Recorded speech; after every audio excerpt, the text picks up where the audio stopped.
And please welcome Chris Parker.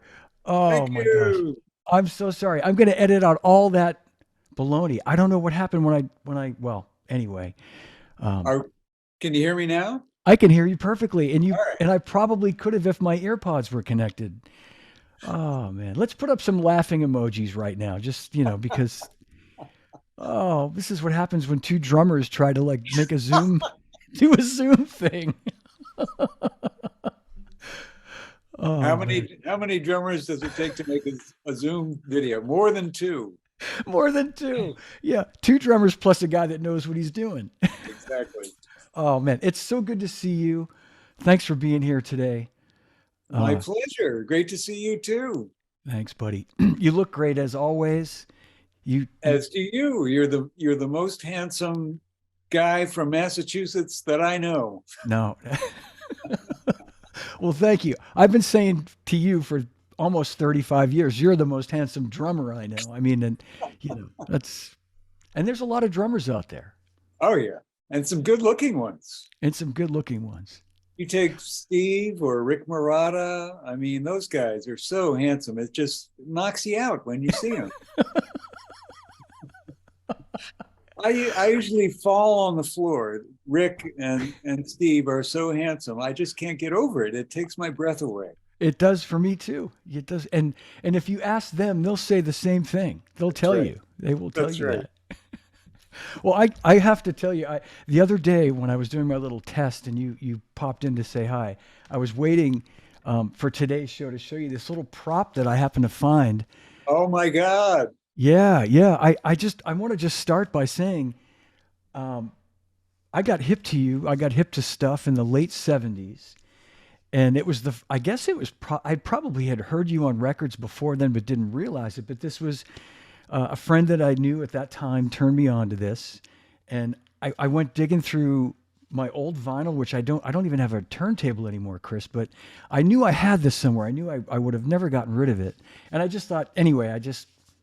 I dig it, and there you are in the back with the Yep. cats, Yep. and and I honestly, I'm not. I mean, this was 1976. You don't look any different. It's pretty crazy. It really is. You do not look any different. Well, I do, but it's great to hear that. I appreciate that very much. I'll tell you, And I'm I've been. very grateful to still be here and still playing music and still playing with some great cats and know great cats like you who have been active in the business as long as I've been aware of a business. I mean, it's Wow.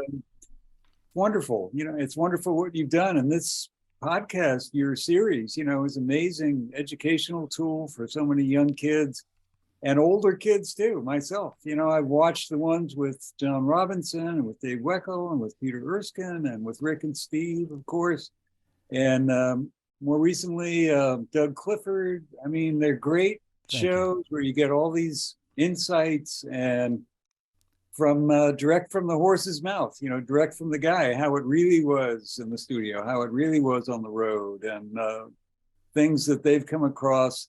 What's amazing is we have a lot of the same concepts and issues for playing, how we learn to play, how we remember parts, how we improve our playing, the things that we do. I mean, it's amazing similarities. Everybody may call it something different, but it's the same kind of concept, hand-eye coordination and hard listening. Yeah, yeah. Anything else? That's great. Thank you so much, first of all, for saying that. That coming from you, that means the world to me. And we've been friends so many years, and I love that. Whenever I see you, we can just pick it right up, and I think the last time I saw you, actually, I was thinking about this. That photo that I used for Facebook, it was part of a group photo, and I just sort of edited you and me into it. Oh, But okay. it was at, I don't know if, I believe now because it's been a few years, but Remo had this event at the Cutting Room back in 2016, I think it was the year that Remo Belly passed away, and Right. you remember that? And they had an event there. Chris Hart and Bob Yerby from Remo came out, and they invited all the artists, and it was a beautiful day that we had there, and I got to see you and Charlie Drayton and Rob Wallace and a bunch of our friends, and Yep. Yeah. But you know, I just remember, I think I texted you on the train as I was coming down, and you said, I'll see you there. You know, and Charlie's the same way. Charlie, you know, I won't see Charlie for a couple of years, but it's just like you pick it right up again, you know, and that's like real friendship there, you know. Yep, Yeah, indeed. I love that. But you know, Chris, I was, you know, I want to, I told you this off the air, and I want to say it publicly too. I'm kind of embarrassed it's taken this long to have you on the show because, my God, you know, you're one of the absolute cats, and you know, so apologies. We should have done this a while ago, but we're doing it now, I wasn't ready. You know, I wasn't ready yet. I've been working up to it. You know, I think today I'm ready. You know, I'm older now. I've had a little more experience. I've been practicing from Gaddaments. You know, feel I feel better about my playing, and I'm trying to get the Rick Marotta feel. You know, to where it feels really like Rick. You know, it's been hard. It's been difficult, but I think I'm there today. You know, at least, you know, 80%. You know, I'm going to give it my best shot. oh my God. Oh, that's hilarious, man. That is too funny. I know, yeah, because 2 years ago you just weren't ready, you know, or a I year wasn't ago, yeah, ready. you weren't ready. Oh my God. Oh, but you know, when I started just looking at, I had a pretty good idea of like the people you've worked with and the gigs you've done over the years, and then you know, I just, you know, for fun, I went onto your website. I looked at, you know, like Wikipedia, and just, you know, there's all kinds of information out there, obviously, and I went, my God, it's even way more deeper than I realized. It's just, it really is. I mean, it's just, it's amazing your your uh, your credits and your, you know, how prolific your career has been and the people you've played with, and I've been yeah, very fortunate to meet so many great musicians and play with so many people who elevated me, you know, with their expertise and virtuosity, made me want to play better, made me strive to get that good, to get as good as the people I was playing with, and to learn something from the people I was playing with who were so much better and so much more experienced and had so much more together personally. You know, just learn from those people and try to emulate uh, what they put into their art. It's really a great thing. You know, music to is constantly expanding. There's always something new to learn. There's always somebody who plays better than you. There's always somebody who's had more experience than you.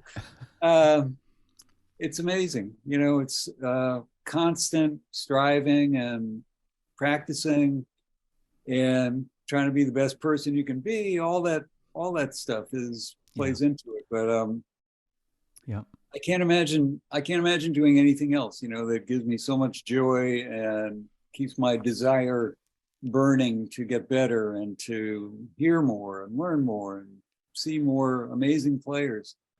Um, it's amazing what's happened to music, you know, with technology and with the way video changed things, the way drum machines changed things, the way Pro Tools has changed things. yeah, yeah, Uh, but looking back 50 or 60 years ago to what it was, it's amazing. The march of technology and the march of artistry. You know, the kids who today can look up a YouTube video of Elvin or Tony Williams or Joe Jones, whereas you and I used to have to take the train, get to the yeah. club, stand in line, I know. stand on your tippy toes. I got to see, you know, so many great guys up close and got to made sure that I hung around long enough to the last set to talk to Elvin or to talk to Tony or to talk to Joe Jones. And some of the conversations were totally illuminating, and some of the conversations were, well, you know, I gave it my best shot. this is not a super friendly guy. You know, Yeah, I don't know yeah, what else is going on with him. You know, Mel Lewis had a bad day. Grady Tate was not in the mood to talk. uh, but you try, you know, you try yeah, to meet your heroes and to emulate them and to see what's up with them. those people that I heard on records growing up, I always wanted to see, you know, how are they doing that? How are they getting that sound out of the snare drum? How are they getting that ride cymbal sound? What is their posture? You know, how are they sitting and how are they uh, facing the drums? You know, what's their, it's all fascinating grist for the mill. You know, you put that into your brain and try Yeah. to apply it to what you do. Well, that explains a lot about you and your playing, that you were so you were such a sponge, and you still are, and I can see that, and when we've talked, I could, it's obvious you're a student of the instrument. You've really studied it and the history and all these great drummers you just mentioned.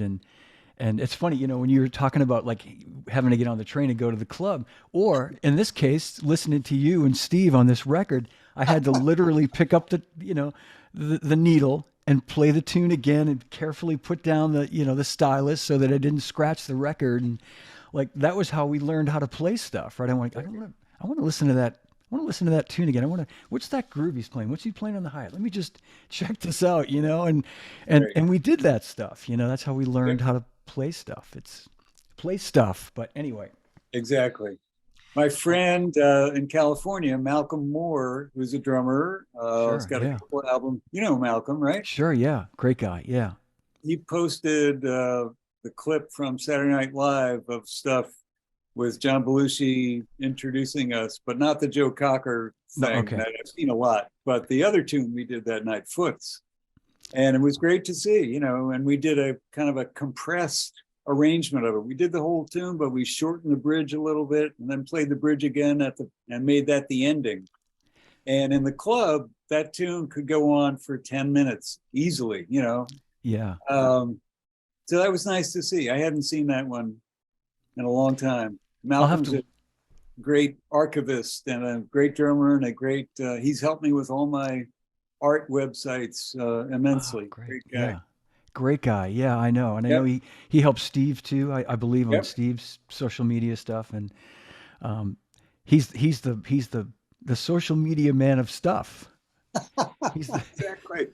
he's the stuff that things are. I don't know. No, we could go on and on. But just talking about that for 1 second, and I was going to work up to this, but this is a great segue what you just said. And when you and Steve were playing together, did you guys work a lot of that stuff out, like the what you were going to do, or did it just happen naturally? Was it just really organic? And We never talked about a single thing.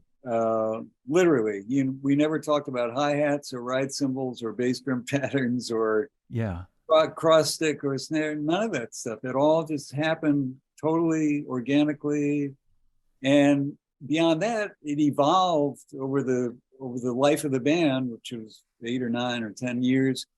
Uh, we changed things and changed them organically. We didn't say, you know what, we've been playing it this way long enough. Let's change it up and do this. Never. I listened to Steve, and I think Steve was listening to me, or maybe he was listening to Rick and trying to make. I don't know. No, no, no, no, he was no. listening to you. He Yeah, was. Yeah, of no. We course. listened to each other intently, and we listened to the other guys in the band as well. What Richard was doing, what Gordon was doing, what Cornell and Eric were doing. That was one of the greatest things about the band, the fact that everybody had this mutual respect for each other and listened to each other so carefully. Yeah. And you can really hear that. I mean, and that takes me to something you said at the beginning of this conversation about, you were talking about listening, and you've always sounded to me like someone that really listens.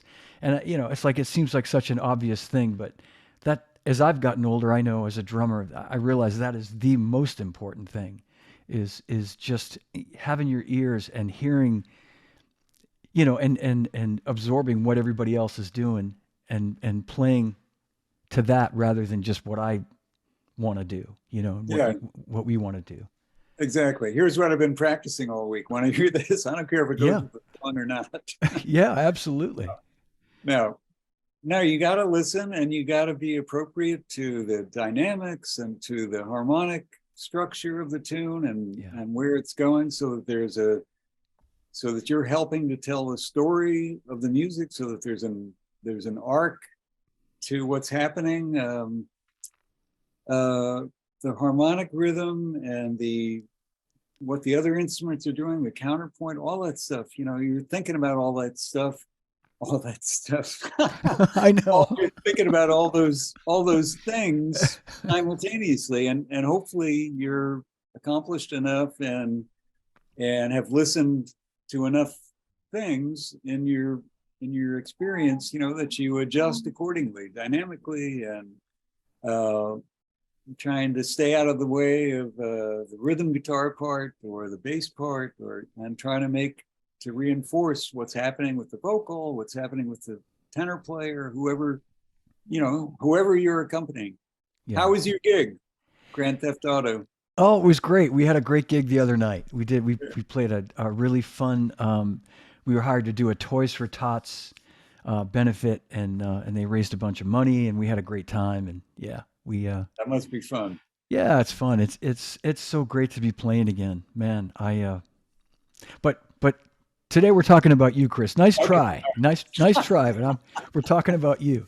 But I want to read you what our friend John Bates said, which I think he summed up what you just said beautifully. He said, "What Chris is talking about now is the part that kids can't get from a YouTube video." And I know probably sound like our dads, get off the lawn, but it's so true, right? It's like these are all the things that there are great tools out there now for kids, like YouTube and all the things you can learn from. But I still think that what the sort of history that we have and the people that we listen to and the way we got from point A to point B as musicians. And I think about you, especially that you started playing way earlier than I did. You were like 3, I think, when you started playing, right? Literally. Three was, yeah. My father had a set that he had swapped for his horns, a soprano sax and clarinet. He swapped for a 26-inch bass drum and a Black Beauty snare, which I Wow. wish I still had, and this funky Chinese cymbal and a Premier hi-hat. And he put blocks on the pedals so my feet could reach. And I spent anytime I wasn't doing anything else, can I play drums? Can I play drums? Uh, and I would play along with the records. And it was fun. It was Yeah. great Yeah. experience. And I heard a lot of great music that way. Count Basie and Duke Ellington and Benny Goodman and Lionel Hampton. Um, that was the way I grew, okay, now it's time to go outside and play football or whatever. But, Hmm. uh, and by the time I was 11, I started working. I was getting a haircut one day and the barber was bemoaning the fact that he didn't have a drummer for the gig. And my dad said, well, Chris plays drums. Snip, snip, snip, snip. And the barber said, well, would it be okay with you if he played in my father said, yeah, you pay, right? So that's how it started. And Yeah. I went to Nino's Cocktail Lounge in Brookfield, Connecticut, and I started backing up strippers, exotic dancers. Exotic dancers. Yeah. And it was this barber who played tenor, a bass player named Russ Muma, who still has a music store in Danbury, the Music Guild, I think it's called. Hmm. And sometimes an organ player, sometimes a guitar player.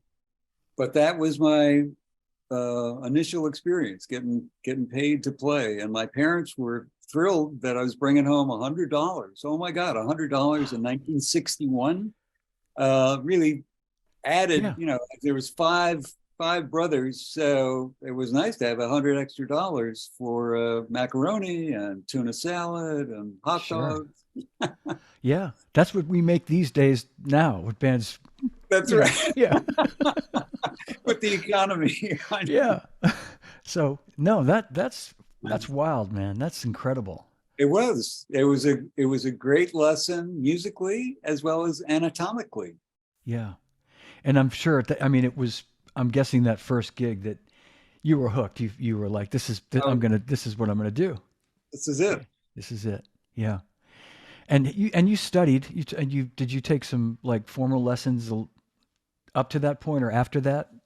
I played trumpet in school, and I studied with a private trumpet teacher for a while, but I was mainly, in the elementary school band, junior high band, and high school band. I never had drum lessons per se. I watched what the guys were doing, and I was in a drum and bugle corps, but I was a bugle guy, not a drum I guy. didn't know that. Okay. Yeah. Yeah. So all my musical stuff came from playing trumpet and then later euphonium. And drums was something I did, for fun when I got home from school and played along with records. And then when this Nino's gig started, hey, I'm making money playing drums. This is great. And gradually in high school, they put me in the jazz band and the swing band because they knew I could play jazz kind of and big band stuff. So they would fit me in that way. But I was reading the drum charts okay, not great, but okay, because I played trumpet for so many years. Yeah.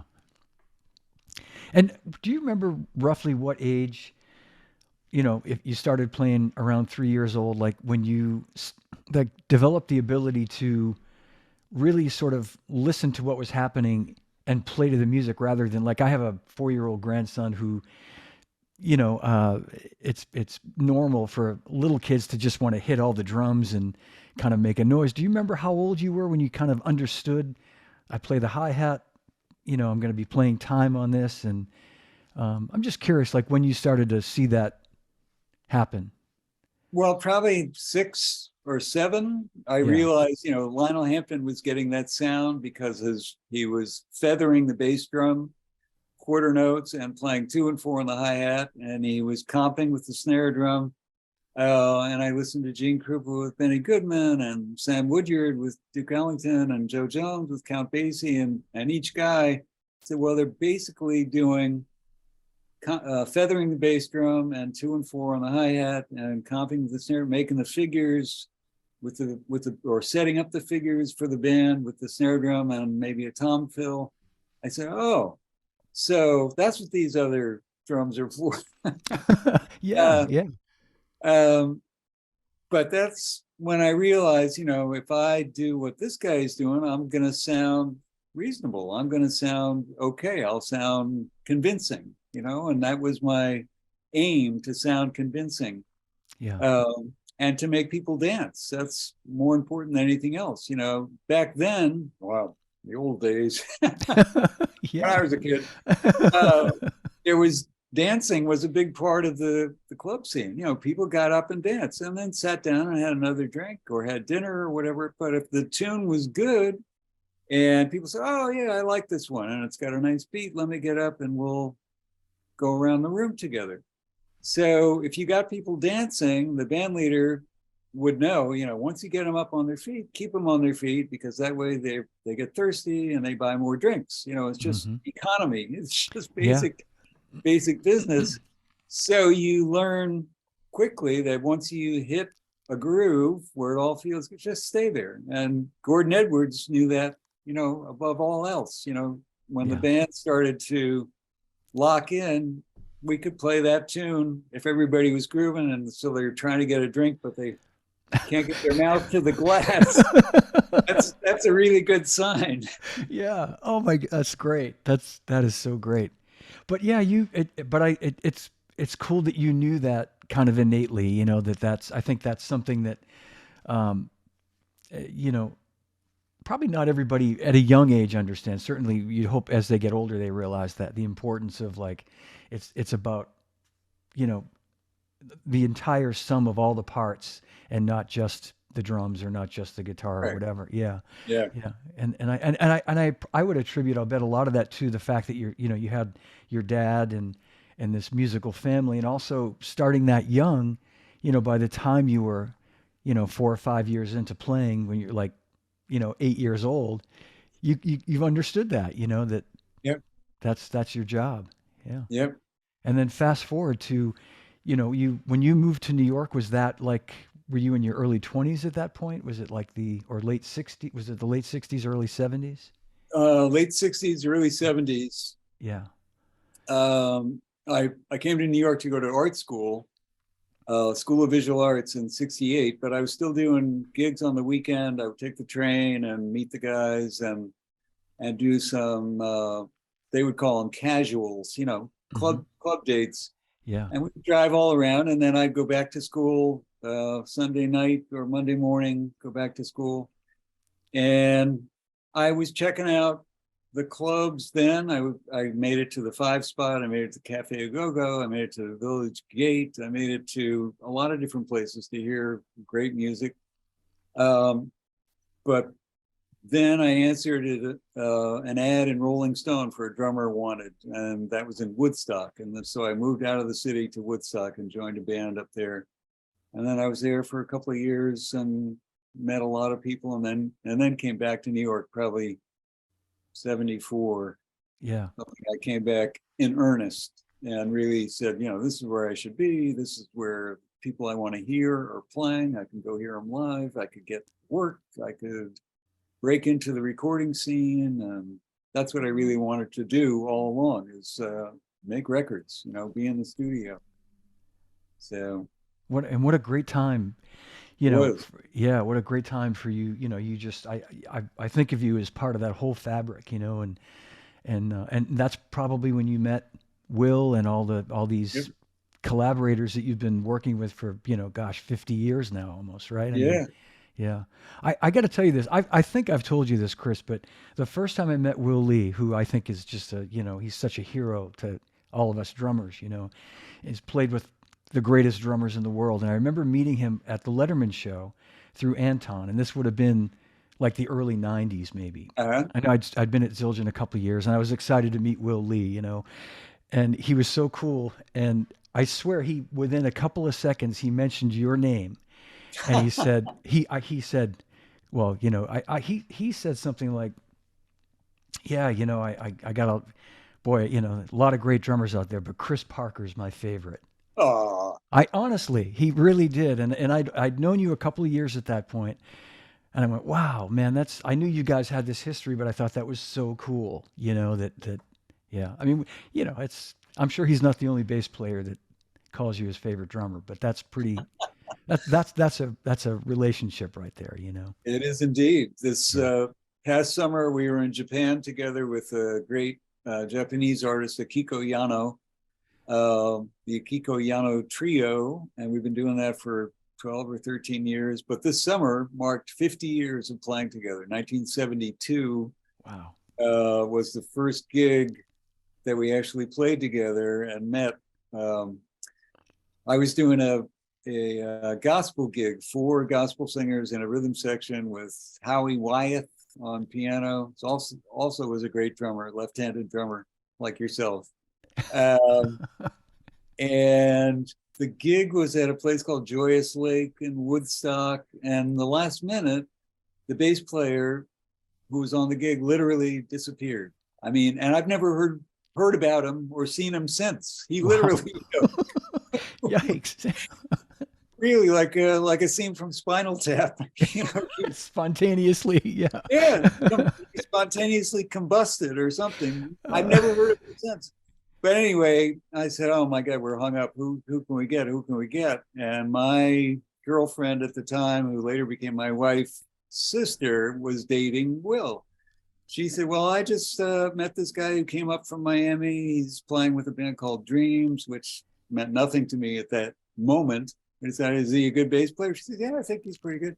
Well, give me his number. I called him, and he came up and did the gig. And from the first note, and these weren't easy tunes. They were Ray Yeah. Charles arrangements and some stuff that we had worked on for a while. We'd been rehearsing with the bass player who disappeared for a couple of weeks, and had some arrangements worked out and things that spotlighted each one of the singers and all this stuff. But he just immediately fell in and got the vibe and played the right notes. I was thrilled, and Yeah.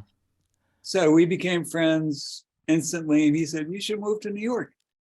And I said, "I was thinking about it." And an apartment became available in the building that he lived in, which also had Don Grolnick on the 4th floor and a singer and a tenor player couple on the 3rd floor.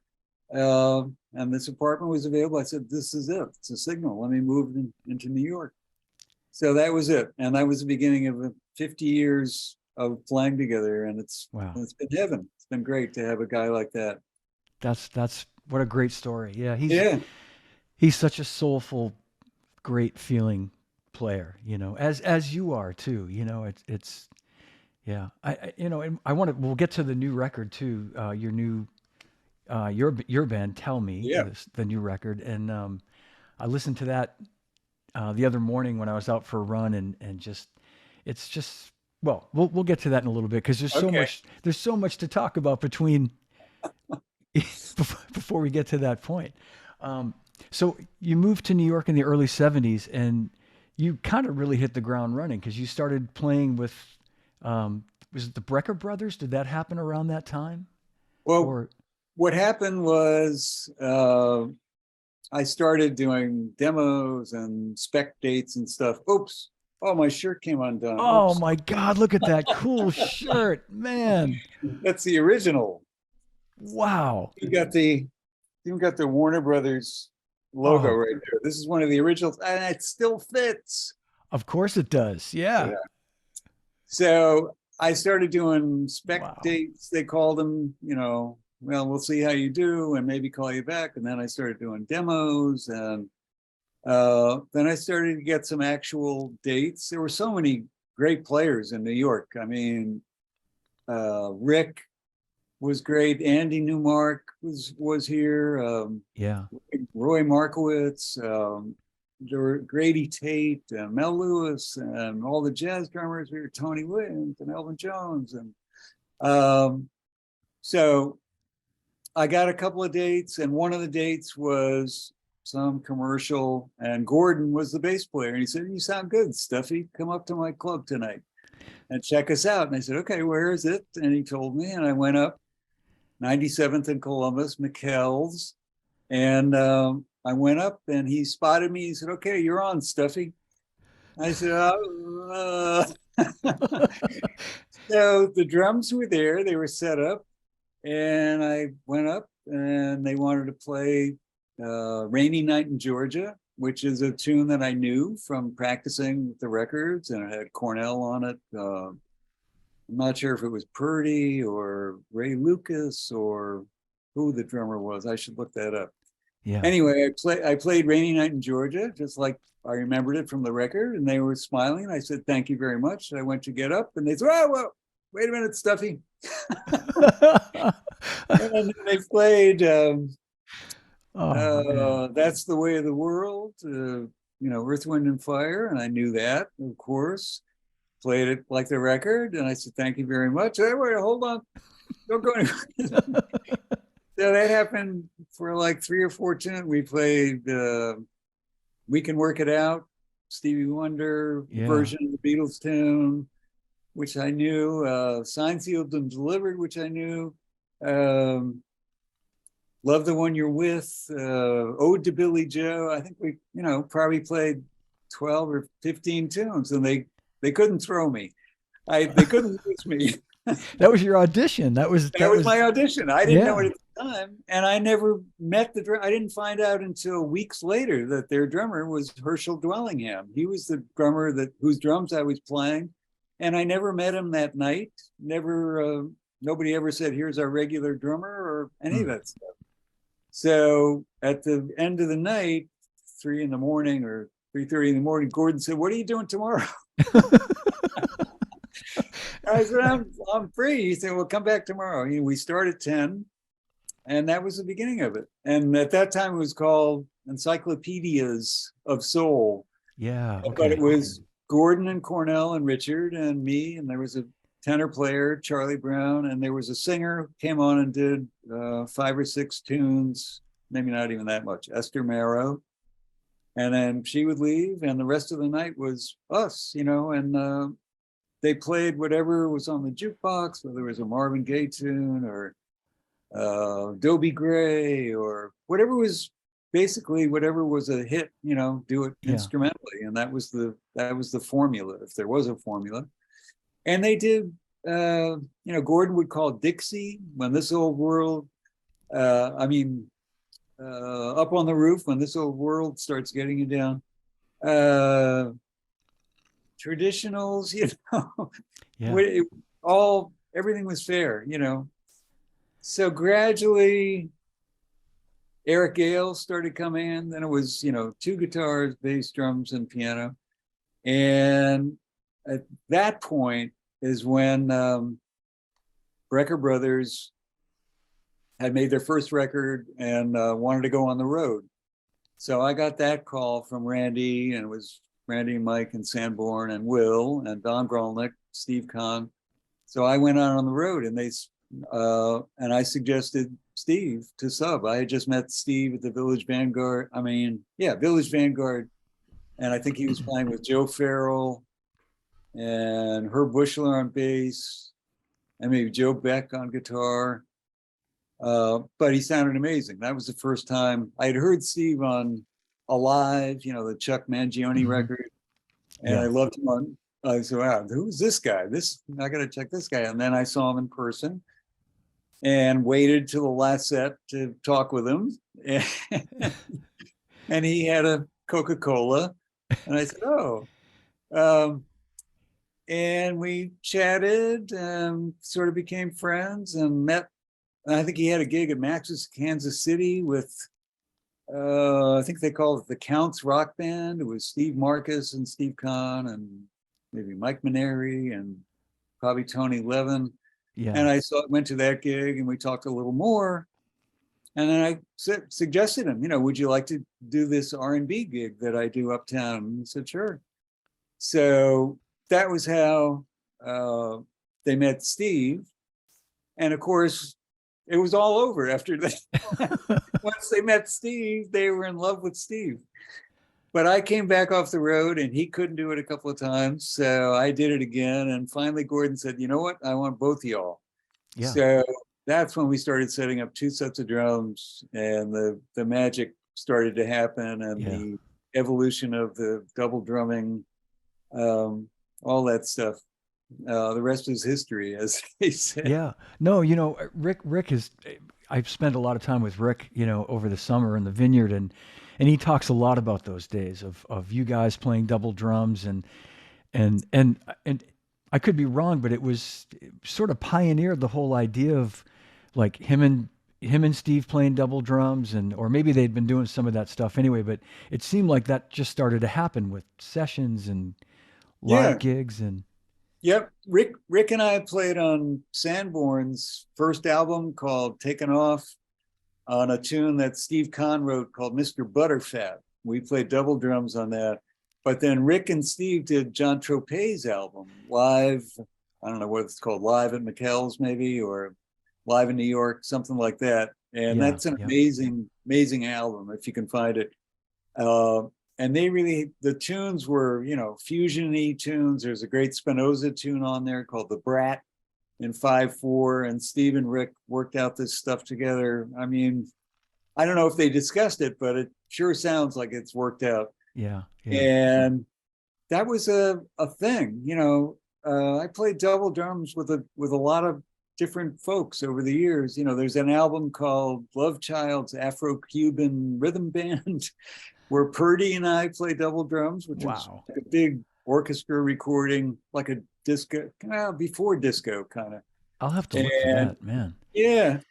And then on Saturday Night Live, Jeff Porcaro was playing with Boz, and the Toto thing was exploding, and he wasn't going to be able to do the tour. So they called me to play double drums on Saturday Night Live with Jeff, and then do the tour subsequent to that. And Jeff and I played double drums for the first month of the Boz Scaggs tour, and it was the Lowdown and What Can I Say and Georgia Pine, Lido, all those great tunes. And that was unforgettable experience playing double drums with him. What years, or what do you remember the year that was, Chris? I think the tour was 78 because I remember having my birthday on the plane. They had a private plane. In fact, it was Elvis's old plane, a prop plane. But the band traveled on this plane to do the gigs. Michael Landau, a young Michael Landau on guitar. My gosh. Yeah. Lenny Castro on percussion, Uh, David Page on keyboards? Was David, I or don't was it think it was. I think it was maybe? because he was doing Toto. They were, Oh, okay. So that, yeah, yeah, yeah, yeah. So it wouldn't have been Dean Martinez, I think was the bass player's name. yeah, I should, yeah, it's a long time ago, but that would have been, I think Saturday Night Live might have been 77, where yeah.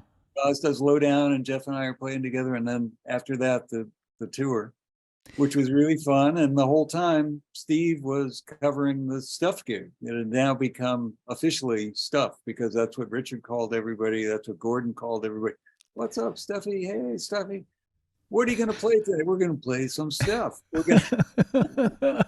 I love it. Yeah. Well, that makes sense because I was going to say back to the Boz gig because Silk Degrees came out in '76 and that record was so huge, Yeah. so I could see it touring for a year or more after that. And um, but I want to jump backwards for a second.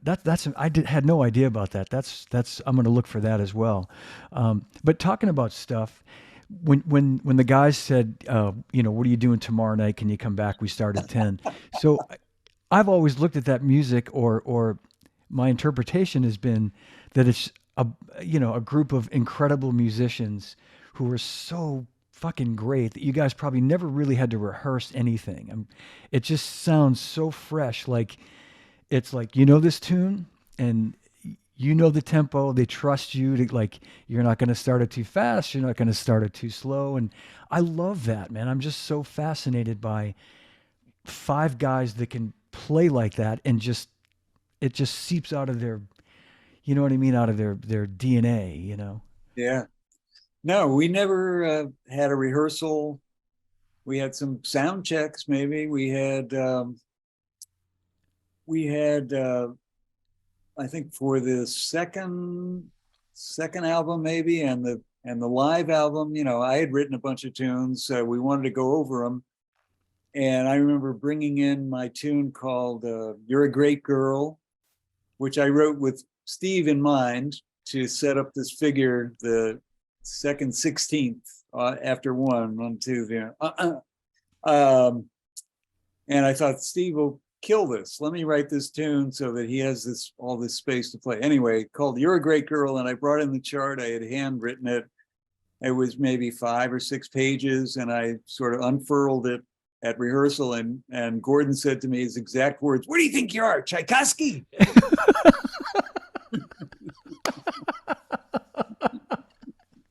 but then, but then the tune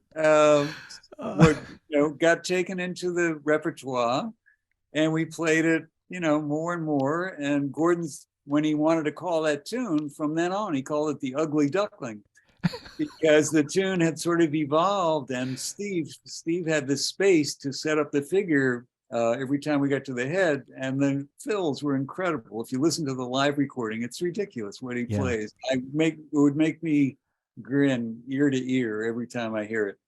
And the other guys too, the Duke Ellington. I mean, not that I'm comparing my composition to him, but he used to write for a specific guy in the band. He would write a tune that Johnny Hodges was perfect for. He would write a tune that Paul Gonsalves was perfect for. He would write a tune that Sam Woodyard was perfect for. And I tried to write these tunes with these guys in mind. My other tune on the live record is called "Sometimes Bubba Gets Down," and I wrote that with Eric Gale in mind because he's got the Caribbean rhythm guitar thing and the picking parts and stuff. I thought the Eric will eat this up. It's got his kind of changes. And anyway, enough about me. How about you? No, nice try again. No, this is great, man. This is so, just when you think you know a lot about something and then, you learn way, way, way more. You get schooled. So on your Dave Weckl podcast, he was talking about, he had this long drive from Bridgeport to, where was it, to Indiana or something. He was driving hours and hours and hours and singing along with the radio, singing his drum parts and stuff, what he might play. And I thought that was so cool. Yeah. And it reminded me of nights at McKell's, nights after the stuff gigs, when I would, sometimes those guys had a drink, and sometimes it wasn't safe for them to drive. So I would drive Gordon home to off Eastern Parkway in Brooklyn, which is like an hour or something, and you go through the tunnels and all this stuff. But Gordon would test me.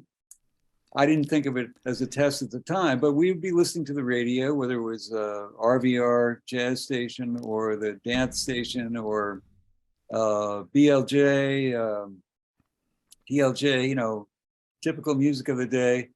And as we hit the tunnel, you said, keep the beat and tell me where we are in the tune. So as we go in the tunnel, you lose the signal, but I would have to keep the beat and keep the tempo and also know where we were in the tune. Are we in the bridge? Are we in the fade? Or is it somebody's solo?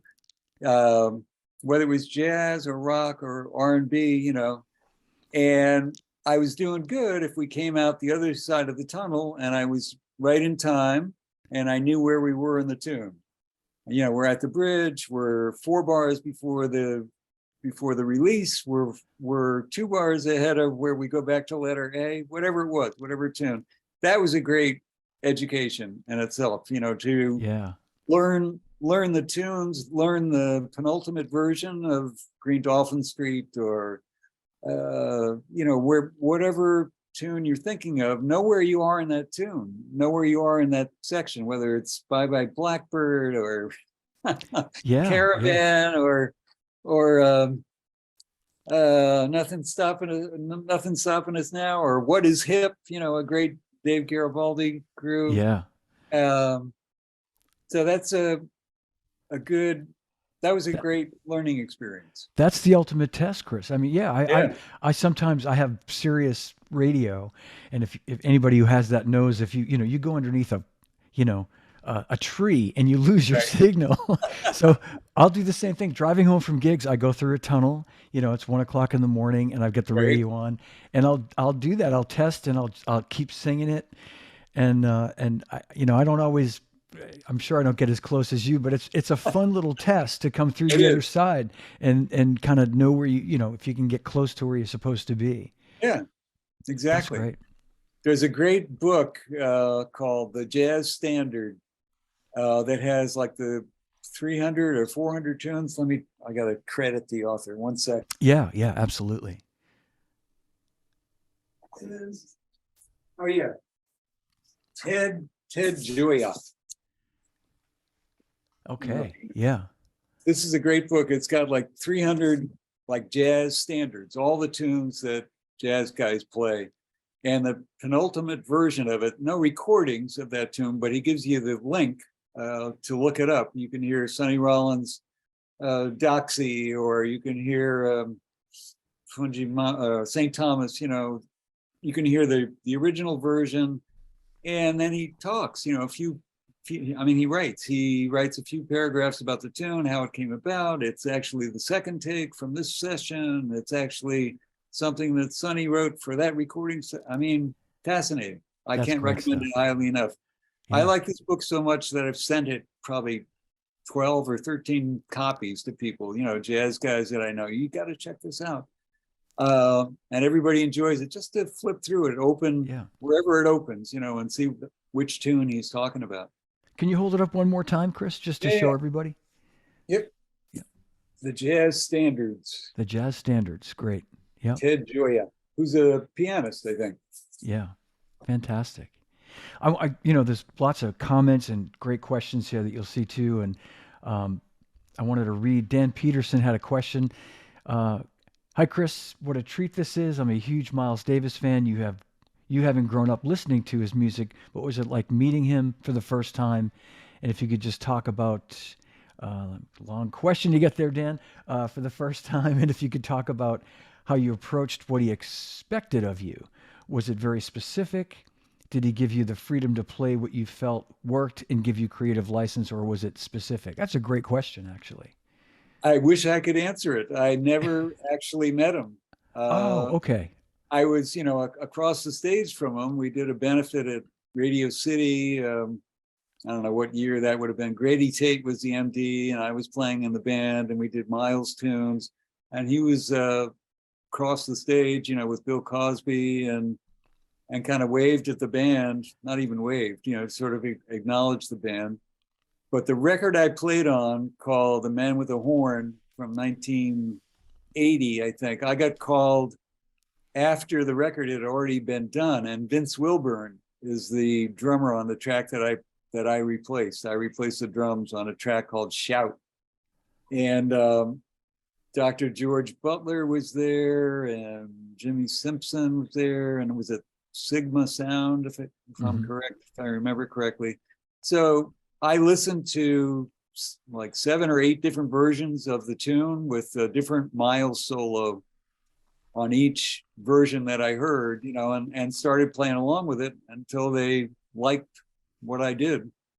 And what Vince plays is great. There's recordings with the original recording with Vince Wilburn playing drums, and mine, I think, was the version that I did. Might have been a single, or it's on the album, but I'm not credited. So that was my experience with Miles, and I wish I had had the opportunity to meet him and to play with him in another circumstance, but it was a simple, you get a call at midnight, can you come to the studio? Somebody had an idea. Yeah. Sure, I'll be right there. There's a lot of those. Yeah. And I'm sure you were glad to get that call. I was. It was a great experience. Yeah. Well, Dan's saying my huge mistake. No apology necessary. It was I think I'd seen somewhere that, you credited as playing with Miles, and that's, and you have, that counts as a credit. So it's certainly yeah. So I used it. Yeah, absolutely. I was going to say too, just, we're sort of moving somewhat chronologically, and I know you worked a whole ton in the 70s and in the 80s, and I remember when you were on Saturday Night Live as the regular drummer, you did that for a bunch of years too. Yeah. Like the mid 80s, I want to say, is when I did 86 to 92. 86. Okay. Yeah, a lot. And then Sean Pelton, I mean, I think Matt Chamberlain was there for a short time after you, and then Sean's had it for, 30 years now. But yeah, Matt Chamberlain came in and I think went back on the road with maybe Edie Brickell. Yeah. So he couldn't complete the season. So then they called me back. I see. So then I finished out the last, whatever that was, 91, 92.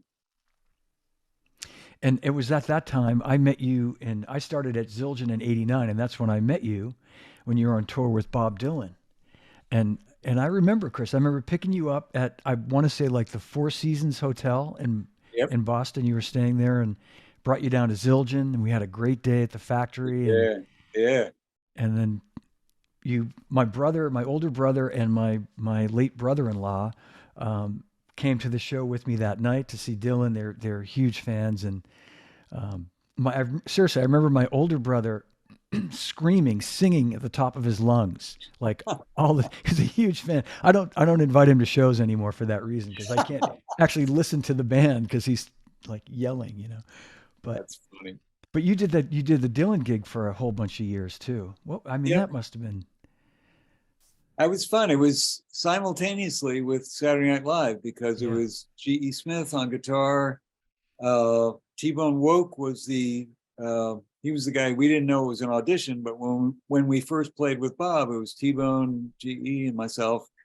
And then it turned into a gig, and T-Bone at the time was really committed to Daryl Hall and John Oates, and he was kind of their musical director, I think. Yeah. So we got the great Kenny Aronson on bass and started touring, and it was three years, maybe almost 4 years in total.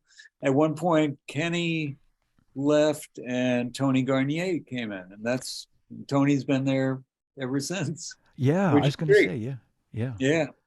So, but we would go back for the show on the weekend. We would fly back and forth, GE and I, to do the show or the pre-records or the rehearsal with whoever we were playing with, and then go back out. And gratefully, Bob's management, I think Elliot Roberts at the time, worked around that schedule, which was great. So we were flying in and out and playing with Bob during the week and doing the show on the weekends.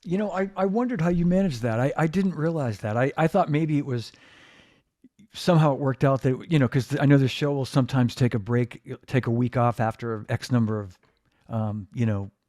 shows. But you were Well, actually like, yeah, they do a 13-week season.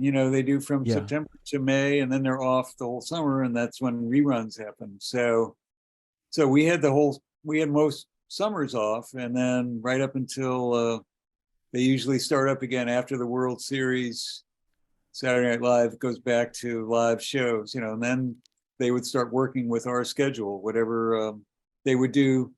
Think 3 shows and then a week off, a rerun, and then 3 shows and then a week off. So it was great, and very grateful to GE and to his management, Bob's management, and to Bob himself. It was great. He put up with us flying, flying in and flying out.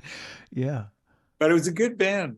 Really Great band. sparse and streamlined, and Bob was playing and singing great, playing guitar and the harmonica thing, like his orthodontist must hate that. Yeah. Yeah. uh, there were some absolutely magical moments. I mean, that sounds like a cliched word, but I personally really realize why Bob Dylan is Bob Dylan. What he does with guitar and harmonica and his singing and the lyrics themselves are Yeah. amazing poetry. Yeah, I remember it being a rockin' band too. I mean, if I remember correctly, like a lot of the arrangements were definitely, you know, more electric and just more, Yeah. yeah, lot Yep. of energy, tons of energy happening. Yeah, Yep. Definitely. looked like a It was fun fun. band. Yeah, it And was. gosh, there's so much to cover here too, um, and all that time too, you've been a painter. You've been painting since you were very young, I think, right? You said you went to, Yep. to art school. Yep. Was there a time when you really started to? It seems to me like in the last 20 or so years, you've really gotten more serious with that, or are you spending more time with that now? Um, I really started to get more serious. It was 1990. I was on Maui with Donald Fagen recording Kamakuriad, and Maui. I know you've been there at some point. Just I so haven't actually. beautiful. Yeah, You never been to Maui? haven't been to Oh Maui. man, No, Hawaii? haven't been to Hawaii. Oh my God, John! I'm Yeah, going to take you on a trip. You're gonna, you're gonna you come. promise? Just beautiful, lush Yeah, nature surroundings and stuff. And I always have a sketch pad with me, and I've always drawing Elvin or Tony up close. I like to go out and hear live music and try to draw the guys in action. It's just an exercise, hand-eye coordination. But when I was there, um, the surroundings really hit me, and I started to really get serious about landscape and serious about my palette, what colors I use, and all that stuff. And since then, which is what 30 over 30. 30 Yeah, years ago, yeah, I've gotten more serious about the painting. And luckily for me, my touring and recording schedule is not as frantic as it was in the 70s, 80s, and 90s. So um, yeah, I've gotten a lot more. Everything you see behind me is mine. And you can go on the websites. I mentioned Malcolm Moore before. There's one called Chris Parker yes. Artwork.com and another one called artlampoon.com, which is these globes you see up here. How can I point to them? Oh yeah, yeah. I see those. Wow. Yeah, Yeah. we call them art lampoons, and it's rice paper lanterns that I paint on. Some scene from the city or somebody's cat or whatever comes to mind. Basically the same thing, but in a three-dimensional format. Beautiful. Yeah, I've seen many of your paintings, on your, whether it's Instagram or Facebook or your website, and beautiful. I mean, you have You got to you've done some beautiful work. ask Peter the next time you talk to him. Yeah. I was so grateful to him for including me in Infinity Drummers. He included me on a Stuff track and also a Brecker Brothers track. And I when I discovered it, I said, "Oh my God, I'm an Infinity drummer!" I was so thrilled. So he's got a dog whose name is Oh, God, I know. Molly, not Molly, Penny, Penny. It might No, be Penny. maybe Penny. Anyway, I got a picture of his dog and I painted his dog on a canvas bag for him. I don't know if he ever uses it or not, but he liked it. I'll bet he does. Yeah. That's so great. That is so great. Man, you know, I can see your talent, you know, kind of going hand in hand with um being a great musician and a great painter. You know, It's all hand-eye coordination. What you see with your eye, you move your hand around, and it's the mhm. two things have always been completely intertwined for me. Drawing, painting, and drumming, playing music, thinking about music in terms of paintings, thinking about paintings in terms of music. It's the two things are inextricably linked for me. Mhm. That's great. I, John says, hmm. no, John no, says, that's deep. It's deep. that's it. Chris, I'd we ex- got to check your medication. no, man, I'd expect nothing less. It's some deep thoughts. I want to read a couple of quick questions here too. John Okay. Bates, who had a great question earlier or a great comment, is asking if the ad in Rolling Stone, where'd it go? There it is. Was the ad for in Rolling Stone for Paul Butterfield's band, or did he meet those guys after getting there? Speaking of Will, does Chris have any plans to resurrect Tofi and the Pussycats? I love that record, man. Yeah. Answer to the first question: no, it was an ad for a band called Holy Moses, Holy which Moses. was like the band was very popular at that time, early 70s. And this was a band in Woodstock that was a little more rocky, two electric guitars, bass, keyboards, drums, and vocals. And we made one record, which they re-released a couple of years ago on CD. It's called Holy Moses. But so we did this one record and did gigs around Woodstock, but I was playing with a lot of other people at the same time. And that's eventually how I met Paul Butterfield and I see. started recording with him. And And what was just the second part? oh, Go and the ahead. second, just asking if there's any plans to resurrect or put Oh yeah, Tofi in the. Speaking of Will, yeah, Tofi. Tofi and the Pussycats. A year ago, we did a resurrection gig at this local place Ashford and Simpson own, called the Sugar Bar on 72nd Street, and wonderful place to play. And I do have something in mind to do that again because that was a great band. Yeah, yeah. And with Will and Dave Mann, Cliff Carter on keyboards, and Ralph McDonald passed, so we weren't, he was the reason I put the band together, basically, to have Ralph McDonald in it. And we had a guy named Paulo Stagnaro who plays with Ricky Martin, who Yeah. came up from Miami, played his ass off. He was amazing. So if I can get his schedule to coordinate with my schedule and Will's schedule and Dave Mann's schedule and Cliff Carter's schedule, we'll resurrect Tofi again. But those are great records, I think. Yeah, I yeah. mean, I I think so was too. Yep. I was happy to have this band. Yeah, you can sort of see it. Those are the Yeah. two Yep. albums. Anyway, And talking about your solo work, I'd like yep, to talk about the latest record, "Tell Me," which is the Chris yes, Parker Trio. It's yes, under that name. and we have it available on cassette. A cassette. All right. And Well, CD. Yeah. it's actually USB. You. So you Oh, have a I got you. Okay. I've never seen that USB. before. No, it's a new product from disc makers. So I went for it. I thought it was cool. And a lot of people don't even have CD players anymore. You know, I give them this, show them the CD, and they say, well, I don't know if I can find my CD player. So It's crazy, right? I mean, yeah. it's, yeah, it's only a 40-year format, considering, you know, LPs were around for longer than Mm, that. yeah. 78s were probably around longer than that.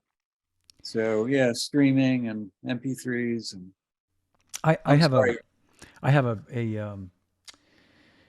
my none of my computers have a disk drive, but I have the external CD-ROM that I can attach and, Right. do it that way. But anyway, yeah, I know it's not to again sound like that old guy who's like, I remember when.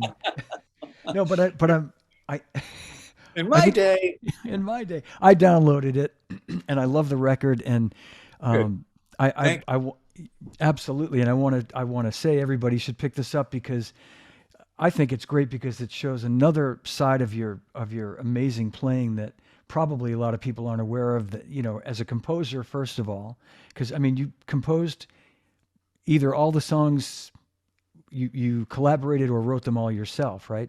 Yep, Basically. except for the first one we call Calypso, which is actually a monk tune called "Let's Cool One." Yeah, yeah. Amin Salim, the bass player, said, "I don't want to call this Calypso since it was Let's Cool One." But I just felt like recording it Calypso style, and I had never heard anybody else do it that way. So, Yeah. but everything else is mine, or Dwa Serduszka is a Polish folk song that I arranged. Everything else I wrote, specifically for the album, and specifically for these two players, Kyoko Oyobe on piano and Amin Salim on bass. And did you guys record it all together? Yeah, You did. Okay. I assume so. But nowadays I you never really know, but it sounds like you're all together in the yeah, room yep, recording. Yeah. yeah. That's We had masks at some point. We never actually took the masks off. yeah. This was last year, and it was still pretty mask mandatory around New York in the studio.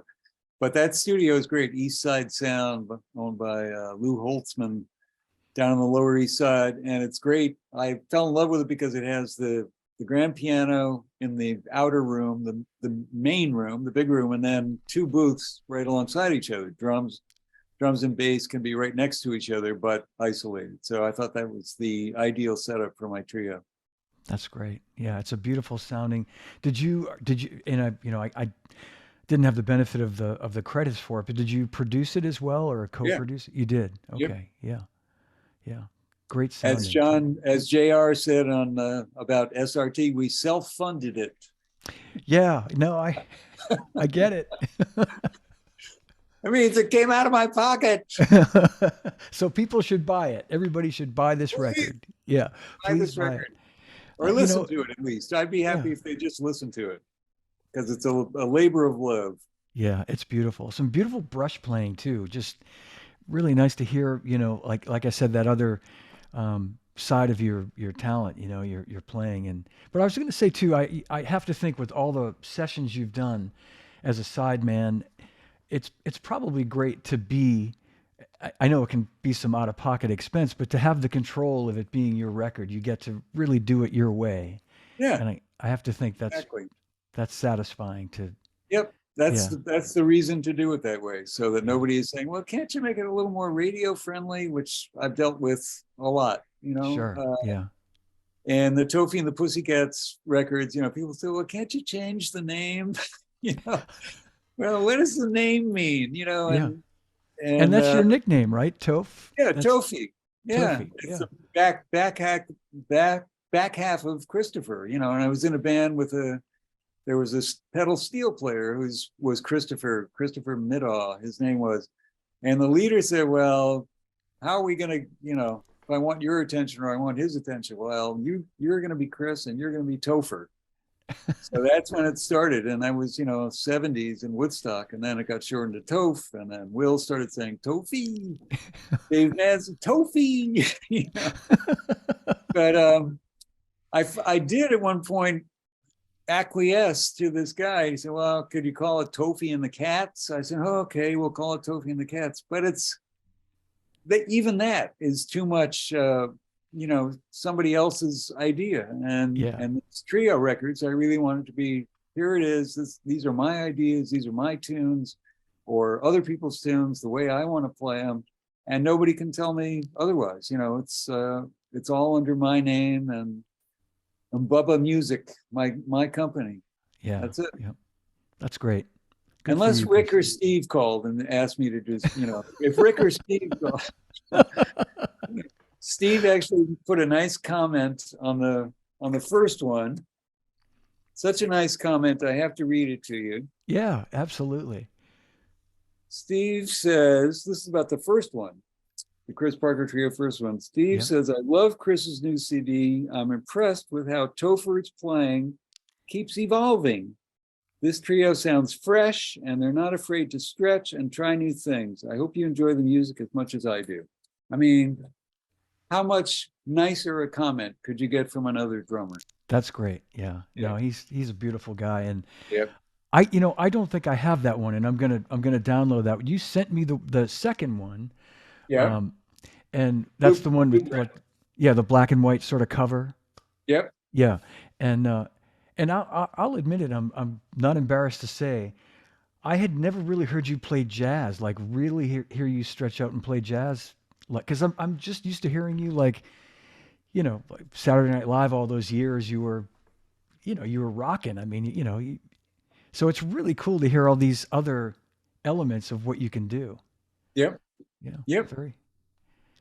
Saturday Night Live, one quick story. We were playing with Brian Ferry and Andy Newmark was the drummer, but we also had Sammy Figueroa playing 5 drums, 5 congas, and I was there playing percussion, just a shaker and tambourine and cowbell and stuff like that.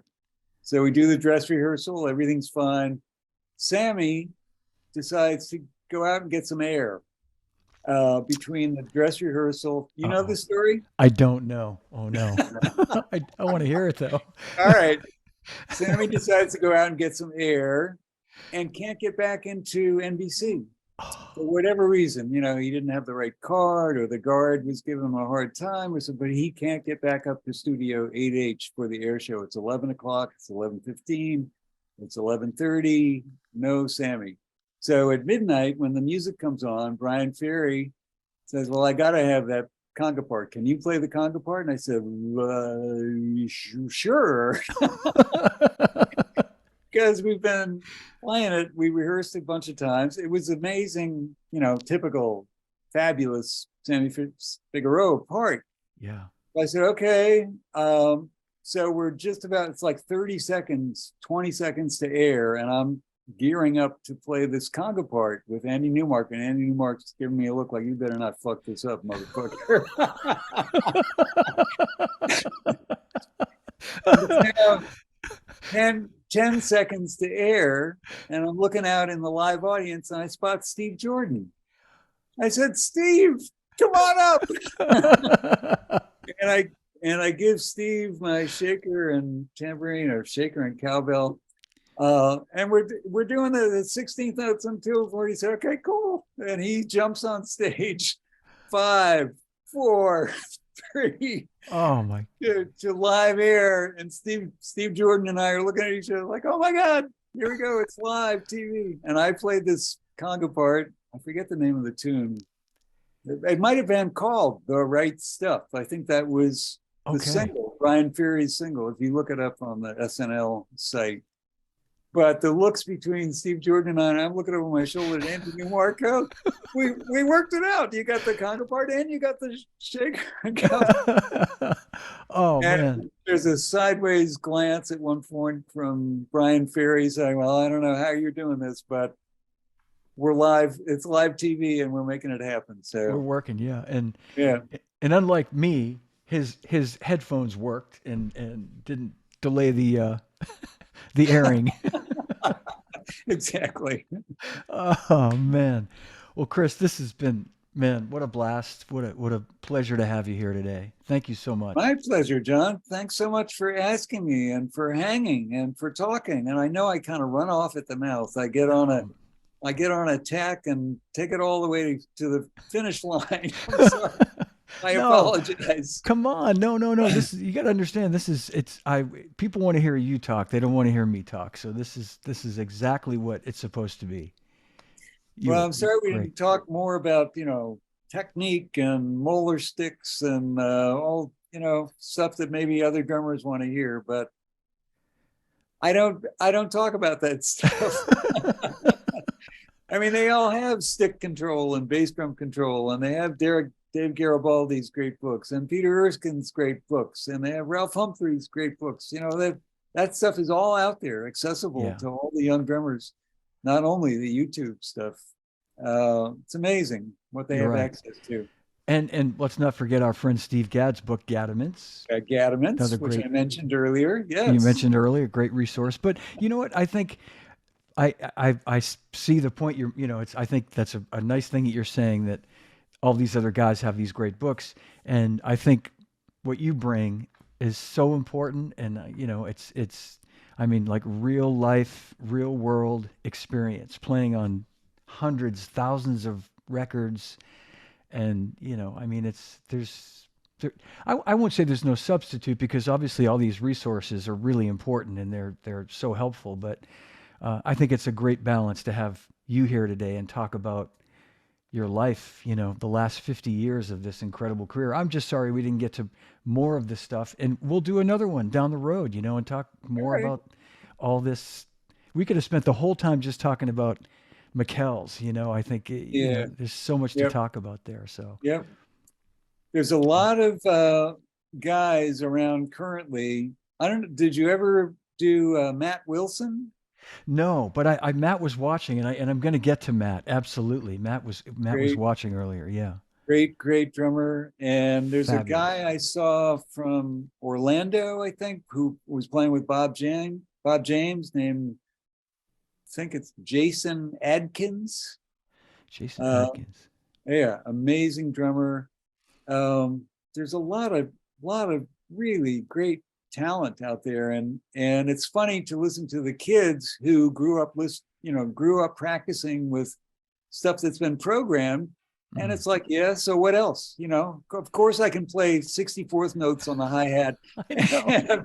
and a bass drum figure that's got 16, Yeah. what do you mean? Of course, just like we did. We grew up playing along with records and didn't realize that how long it took Hal Blaine to get that together, Yeah. or how long it took Buddy Saltzman, in the New York studios to get that together. We just Yeah. took it for granted. There's the record. That's what you play like. And it's amazing. Yeah. So thank you so much for including me in these podcasts, and keep up the great work. I truly admire what you're doing. And I personally have gotten a lot out of watching them, to Wow. get the insights into Dave Weckl and Jim Keltner and Peter and Steve and Rick and JR. It's amazing, amazing information that you're providing. Well, thank you so much, Chris. Thank you. All right, Man, man. what an honor. Hang tight if you would one moment, and we'll end the stream and we'll say goodbye. But I want to thank you again for being here. A big hand for Chris Parker, everybody, and the one and only. And we'll see you soon. Thanks for watching.